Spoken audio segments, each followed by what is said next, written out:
We are here at Kultura kasi bibili tayo ng padala kay Oma. Hey mga los, magandang araw sa inyo at Happy Mother's Day sa lahat ng mga nanay dyan. So, hindi ko lang alam kung pati ba sa Korea ay sineselebrate ang Mother's Day. But anyway, syempre bilang isang Pilipino, ise-celebrate natin ang Mother's Day ng aking Oma. So, ang ginawa ko is bumili ako ng mga gamit dito at ipapadala ko sa kanya. So mga los, ang una kong binili is yung sangkalan. And pinakita ko na to sa ibang social medias ko na kung saan may naka-engrave dito. Ayan. Ang nakasulat talaga dyan is from my son, Junyong. Hindi ko nilagay yung pangalan niya para maging personalized. Kasi para mag-isa lang siya ulit pag ganun, di ba? So ang ginawa ko, itong sangkalan na to, magpapaalala sa kanya na meron siyang anak sa Pilipinas na ang pangalan ay Junyong, di ba? So hindi niya mafe-feel na mag-isa siya. So kaya sangkalan mga lods kasi, dahil pumunta nga siya rito, pagkatapos, naghanap kami ng solid wood na sangkalan. Parang gusto niya. Kaso wala siyang mahanap na gusto niya. Actually, mas malaki pa nga dito yung gusto niya eh.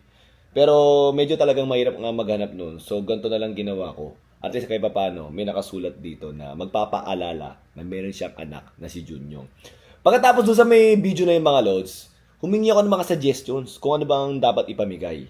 So, may mga sinabi sila, ano ba tawag dito? Duster, yan, isa yan sa nagustuhan ko. O nga, no? Yung pambahay na duster, pero gawin natin medyo maporma ng konti. Well, medyo manipis yun. Siyempre sa Korea, ang gagawin ng mother ko is ipapatong yun siguro sa t-shirt, di ba? So, kumuha tayo ng mga 4 na duster yata. Pagkatapos, may mga nagsabi, dried mango. Yes, maganda yun. Kasi, naalala ko nung pumunta sila rito, nagustuhan nila ang mango eh. Tsaka yung dried mango, gustong-gusto nila. Tapos yung coconut oil, yan. May nagsabi din sa may comment section eh, kasi may mga naka-follow sa atin. Pagkatapos, nakikita nila na yung nanay ko mahilig sa coconut oil. Kasi nga sa Korea, 'di ba, bihira 'yon at gustong-gusto nila ang coconut oil. Kaya kumuha din tayo nun. Patas mga ibang products na gawa sa coconut oil. Tapos, habang naglalakad ako doon sa may pinagbibilan namin, okay? Siguro may mga iba rin akong binili. Pero papakita ko sa inyo yung video. Pero ang iba pang planong bilhin dito is yung tuyo, okay? Pagkatapos, dried puset. May mga nag-suggest din yan. So, ang gagawin ko mga lods, papakita ko sa inyo yung video kung saan namili tayo sa may Kultura. We are here at Kultura kasi bibili tayo ng padala kay Oma. Okay? So, nandito tayo sa Kultura para bumili ng pang mother's gift kay Oma. So, ang isa sa naisip natin, duster. May duster ba rito? Tapos, dried mango, tuyo, tsaka, ano ba? Coconut oil. Yun kasi yung hinahanap nila, nandito sila eh. So, hanapin natin yung mga yon. Thunder, doon tayo, Thunder. Sa dried mango muna tayo.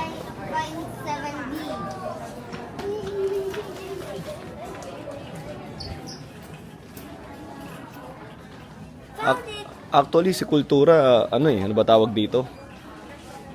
Kotang-kota na sa akin eh. Baka naman. Joke lang po. Ano yan? Yung dried mango? Let's ask nanay kung ano yung magandang dried mango.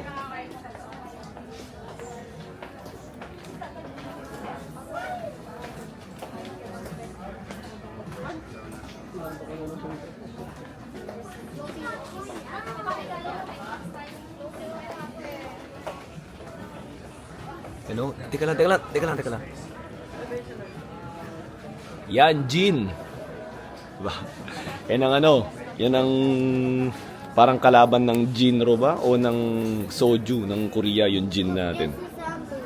Ayoko yan. Ayoko yung sample na yan. Nasaan si nanay? Ito kaya, itong San Miguel. Kasi nung pumunta si Oma dito, gustong-gusto niya tong San Miguel eh. Sabi niya masarap daw. Ito, San Miguel.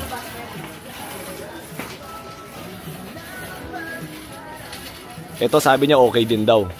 Kasi medyo malakas yung tama.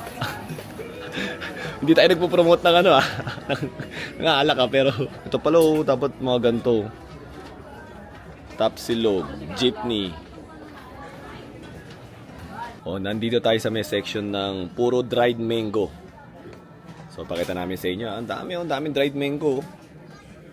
So ito madalas kinakain namin eh. Itong Guadalupe. So ito yung kunin natin. Pipiliin natin yung yung maliit lang para marami tayong mapadala. Ang mahirap kasi mag-isa lang siya, di ba? Pag binuksan niya yung malaki, kailangan ubusin niya kagad. O kaya, di ba, mabubuksan kagad mahanginan. So, yung maliit ang piliin natin, pero marami. Di ba? Yan. Thunder, wag. Oh, I'll put more. Why is there so much? This is for Lola Mama, di ba? Yeah. Diba? Because it's ano ba yun? Mother's Day. Birthday gift. Yes, sa Mother's Day gift. Papadala natin doon sa may Korea. Ah! Diba? Para Where are you matuwa gonna send it? In the post office? Siyempre, sa post office. Ba, alam mo May naisip akong ipadala. Ito. Choknut. Medyo kakaiba to, di ba? Pag sinabing choknut, Pinoy na Pinoy, dalawa. Padala natin dalawa. So, ito, nakita ko lang to dito. Yan. So, padala tayo ng dalawa. Papadala tayo ng dalawa nito. Daddy, what do when the Filipinos use the slingshot? What do they put here in the slingshot? Sa tirador? Yeah? Hindi ko alam. Lagay mo dun. Balik mo dun. Hindi pwedeng bilhin yan. Nakakita ng slingshot. Eh, hindi nga okay yun. Di ba? Ito kaya. Pwede kaya to? Hindi ideal. Hindi ideal magpadala ng ganyan. Kasi actually, mas marami pa yatang maganda sa kanila niyan eh. Oh, medyo makapinoy talaga. Let's go to the coconut oil. Nandun na yung coconut oil eh. Tara. Dun makabasar ka dito, nak. Imbis na pasalubong, bayad pa tayo. Ito kaya, mga Pilipiniana.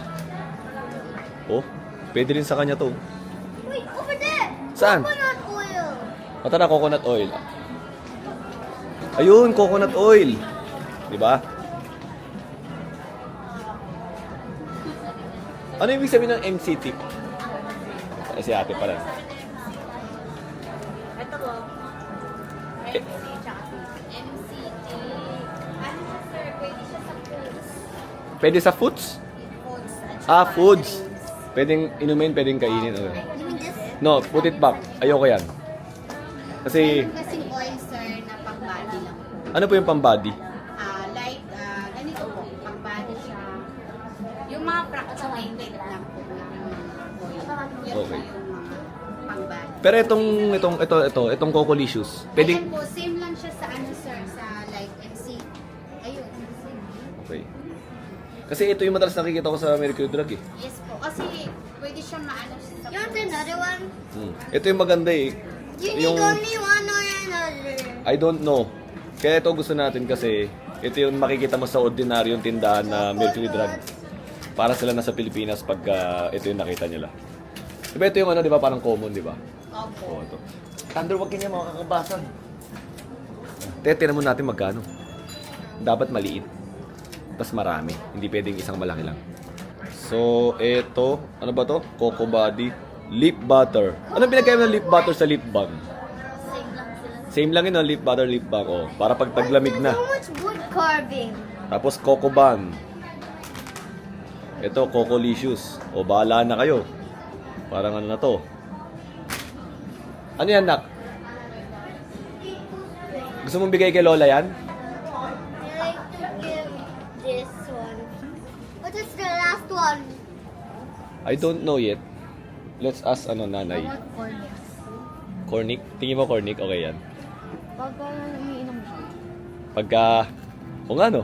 Tama? Chip. Kumbaga pulutang Pinoy. Cornic, di ba? This is one we Give it to me, that's for... Baka gusto niya spicy. Oh, spicy na, spicy. spicy. Di ba? Ano naman to eh? But But she you doesn't, have but she better than that. doesn't like Premium export quality, di ba? But she Oh. doesn't like spicy. 380 sa nito eh. Gusto ko sana yung maliit para 2 pack. Pero, Resealable yan. resealable naman to, no? Okay, resealable. Diba? Para pag umiinom si Oma, pampino yung pulutan, diba? Matik. Itong mga ganito, negative tayo dyan. Kasi parang alam ko, bawal yata yung ganun eh. So, ayoko nang sumugal ng magpadala ng ganun. Gusto ko sana ganyan. Alin? I Actually, maganda oh. hungry. Ay, excuse daw, sorry po. Ano? Look. Ang gaganda na ito. Oh, ayan oh, 'di ba? Kaya maniniwala kayo sa mga sa mga asawa niyo eh. Ang ganda. Ito.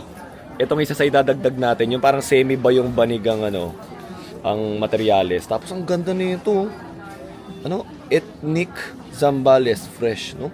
Diba ang ganda pa ng kulay? Magkano to? Ganda oh. Magkano to?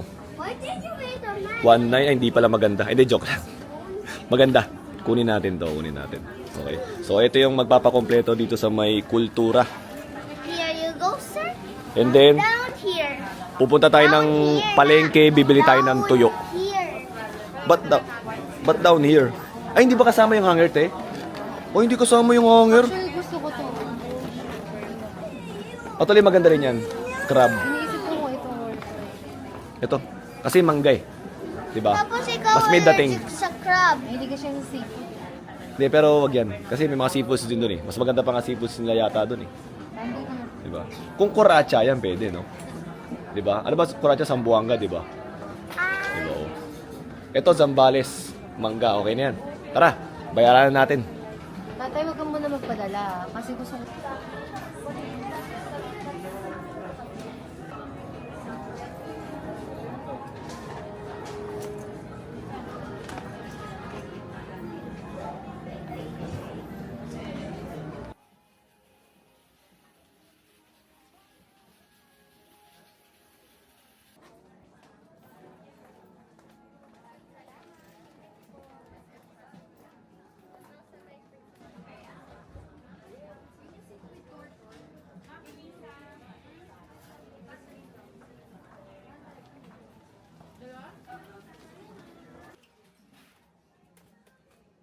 So mga lods, ito na nga yung mga nabili natin. Yung iba nandito pa sa loob. Pagkatapos, chinecheck ko pa yung iba.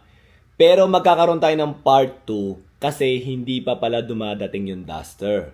So ginawa ko, hindi muna ako bumili ng tuyo at ng dried puset. Actually may binibilan ako niyan sa may Cartimar.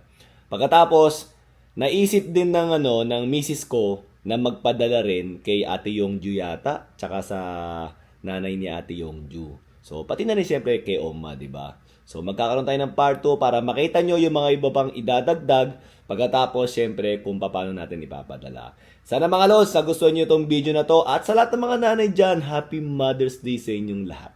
Yun lang po.